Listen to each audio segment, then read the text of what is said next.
हरे कृष्णा। श्रीमद् भगवत गीता अध्याय 2 सांख्य योग श्लोक 14। मात्रा स्पर्शास्तु कौन्तेय शीतोष्ण सुख दुःखदा आगमापायेनो नित्यास् तान्तस्तितिक्षस्व भारत। श्री कृष्ण कहते हैं, हे कुंती पुत्र, सुख दुख ये तो क्षणिक हैं, आते और जाते रहते हैं। जिस तरह से सर्दी और गर्मी ऋतुओं के अनुसार आती है और फिर चली भी जाती है, तो इसका मतलब ये हो गया कि कुछ समय के लिए ही सुख या दुख, गर्मी या सर्दी आती है और फिर चली जाती है। हे भरतवंशी, ये तो इंद्रिय बोध से उत्पन्न होते हैं। हमारी जो इंद्रियां हैं उसी से तो उत्पन्न होते हैं। सुख दुख, सर्दी लगना या गर्मी लगना कैसे होता है? इंद्रियों के बोध की वजह से ही ऐसा होता है। तो मनुष्य को चाहिए कि वो इनसे विचलित ना हो और इंद्रियों से, अपनी ही खुद की इंद्रियों से ये जो सुख दुख, सर्द गर्म महसूस हो रहा है, इसे सहन करना सीखे।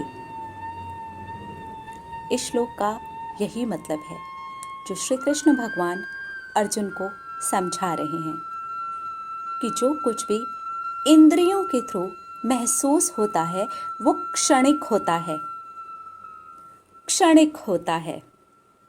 हम में से ये कोई भी नहीं कह सकता कि सर्दी आजीवन रहने वाली है, गर्मी आजीवन रहने वाली है। ऋतुओं के थ्रू हमें बताया जा रहा है कि ये क्षणिक है। बिल्कुल इसी तरह सुख और दुख, इंद्रियां जो हैं हमारी, उसी से हम महसूस करते हैं। इंद्रियों का बोध होने की वजह से ही हम महसूस करते हैं कि ये सुख है या ये दुख है। क्या सुख आजीवन रहता है? क्या दुख आजीवन रहता है? नहीं। ऋतुओं के अनुसार ये बदलता रहता है, ये क्षणिक है। इसे अपने जीवन में कैसे लगा करके हम देख सकते हैं? अपनी मृत्यु को याद करके अगर हम चाहें तो अभी के अभी इसे देख सकते हैं। क्या हम यहाँ अमर हैं? हम अमर नहीं हैं। ये शरीर अमर नहीं है। ये शरीर क्षणिक है। ये शरीर है तभी ये इंद्रियां हैं, और ये इंद्रियां हैं इस शरीर को मिलने की वजह से ये इंद्रियां हैं। इस वजह से ये क्षणिक सुख और दुख है। सर्दी लगती है, गर्मी लगती है। बाहरी चीजों से नहीं, अपनी इंद्रियों से ही हम सुख या दुख भोगते हैं। बिल्कुल उसी तरह से जैसे सर्दी और गर्मी भोगते हैं। महसूस करते हैं कि हमें सर्दी लग रही है, हमें गर्मी लग रही है। लेकिन ये समझना बहुत ज़रूरी है कि हमारी तो एक दिन मृत्यु हो जाएगी। उसके बाद क्या हमें सर्दी लगेगी, गर्मी लगेगी, सुख होगा या दुख होगा? इसका मतलब ये सब कुछ क्षणिक है। ये शरीर गया, ये सुख दुख, इच्छाएं, वासनाएं, सोच विचार, आदतें, सब गया, साथ में जाएगा इस आत्मा के साथ। जो कर्म कर रहे हैं ना, हम सिर्फ उतना ही लेकर के जाएंगे। इसलिए कर्म बहुत ध्यान से करें।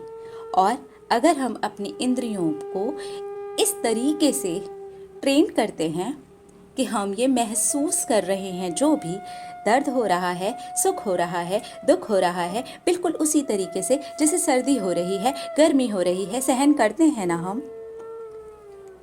चाहे हम बोलते हुए, चिल्लाते हुए, थरथराते हुए, कांपते हुए सहन तो करते हैं ना हम, सहन तो करते हैं ना हम।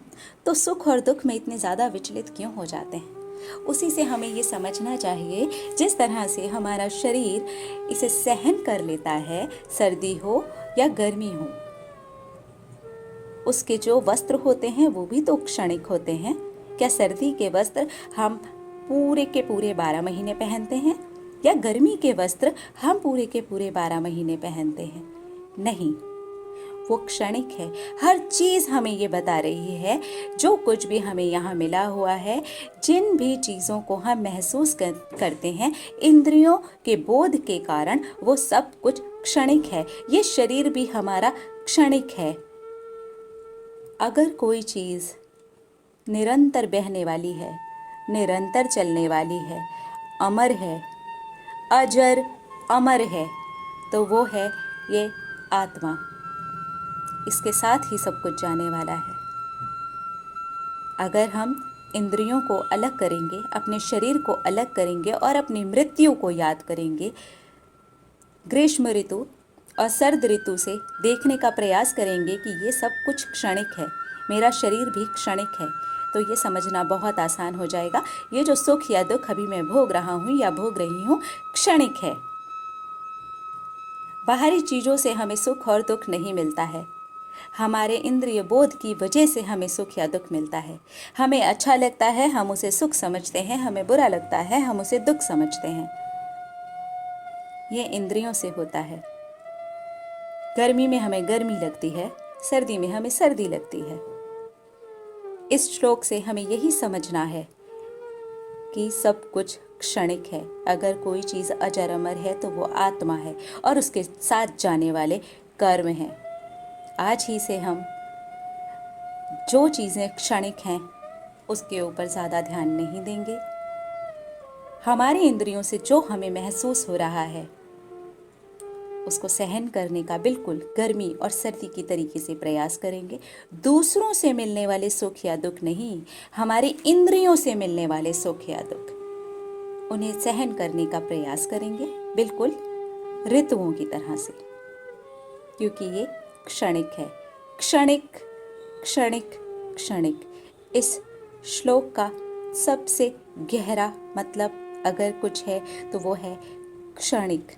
इस शरीर और इंद्रियों में हम जो कुछ भी महसूस करते हैं, इंद्रियों का बोध होने की वजह से ही महसूस करते हैं, ये सब कुछ क्षणिक है। जो अजर अमर है उसके ऊपर हमें अपना ध्यान लेकर के जाना है। मिलेंगे अगले श्लोक में और देखेंगे हमारी श्रीमद् भगवद गीता हमें क्या शिक्षा दे रही है। हरे कृष्णा।